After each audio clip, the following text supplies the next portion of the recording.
Hello friends, আবার একটি নতুন গল্প নিয়ে ফিরে এলাম। গল্পটি ভালো লাগলে লাইক, কমেন্ট এবং শেয়ার করবে এবং আমার চ্যানেলটিতে নতুন এসে থাকলে চ্যানেলটিকে সাবস্ক্রাইব করে আমার পুরো গল্পটি শুনে আমার পাশে থাকবে। এটি ভূতের গল্প, একজনের মুখ থেকে শোনা। এবার আসি গল্পে।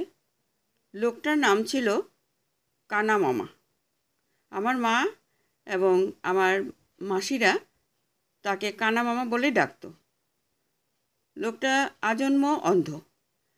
আমি জানতাম অন্ধদের একটা ভালো গুণ আছে, তারা যে রাস্তা দিয়ে বারবার যাতায়াত করে সে রাস্তায় দিনের যে সময়ই তাকে রেখে আসা হোক না কেন তারা ঠিকই রাস্তা চিনে আসবে।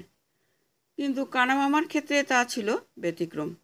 তিনি নিজে থেকেই কয়েক মাইল পথ পাড়ি দিয়ে অন্য গ্রামে চলে যেতেন, আবার নিজে নিজেই গভীর বেলা বাড়ি ফিরতেন এবং দরজার সামনে দাঁড়িয়ে নিজের শরীর ঝাড়তেন আর যাহ যাহ বলে ধমকি দিতেন।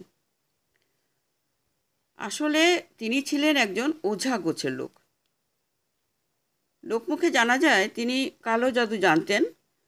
তার সাথে কিছু জিন আর পেতনি সবসময়ই চলাফেরা করে। তারাই তাকে রাতের বেলা পথ দেখিয়ে নিয়ে আসে, আবার চলে যায়। তার আরেকটি দক্ষতা ছিল, তিনি মানুষের স্বর শুনেই বলে দিতে পারতেন লোকটা কে। আমার মা প্রায় 16 বছর পর গ্রামে গিয়ে একদিন তাকে দেখে বললেন, কানা মামা কেমন আছেন? তখন কানা মামা সাথে সাথে উত্তর দেয়, কিরে রেনু, এত বছর পর এলি? কথিত আছে আজ থেকে প্রায় 20-22 বছর আগে এলাকাতে একটা পুরনো পোড়া বাড়ি ছিল, যেখান থেকে নাকি প্রতিদিন রাতের বেলা অদ্ভুত সব আওয়াজ আসতো।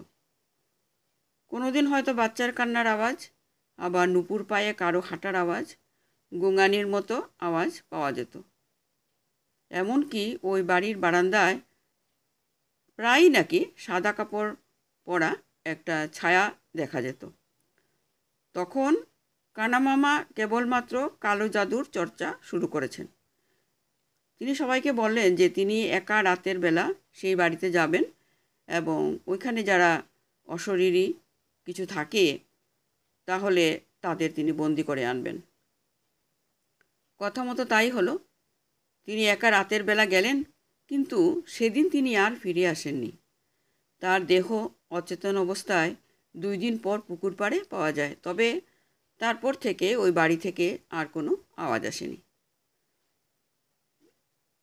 তার যারা ক্ষতি করে তাদের উপর তিনি জিন দ্বারা প্রতিশোধ নিতেন।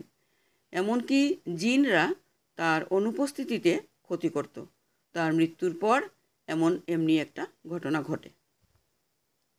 এক সদ্য বিবাহিত মেয়ে রাতের বেলা হাত মুখ ধুতে কলপাড়ে যায়। কিছুক্ষণ পরে তার চিৎকারে তার শাশুড়ি মা বাইরে বেরিয়ে আসে। তিনি গিয়ে দেখেন তার বৌমাকে কে যেন হাওয়ায় ভাসিয়ে নিয়ে যাচ্ছে এবং কিছুক্ষণ পরে পুকুরের জলে ফেলে দেয় আর জলে চুবাতে থাকে। সে ঠিকমতো চিৎকার করতেও পারছিল না, কারণ তার গলার সোনার চেইন কে যেন গলায় চেপে ধরেছিল। তখন তার শাশুড়ি মা লোকজন জড়ো করে মেয়েটাকে জল থেকে উঠায়। পরে তার ভাষ্যে জানা গেল যে সে একটা পিদিম হাতি নিয়ে কলপাড়ে যায়। চারপাশে কোনো বাতাস না থাকা সত্ত্বেও হঠাৎ পিদিমটা নিভে যায় এবং কিছু বুঝে ওঠার আগেই তাকে পাজাকোলা করে কে যেন হাওয়ায় ভাসিয়ে জলে নিয়ে ডুবানোর চেষ্টা করে। ধারণা করে সবাই যে তার শ্বশুর জমিজমা সংক্রান্ত ব্যাপারে কানা মামার ক্ষতি করেছিল, তাই তার মৃত্যুর পর এভাবেই প্রতিশোধ নেওয়া হয়। আজকের গল্পটি এখানে শেষ করছি। নমস্কার।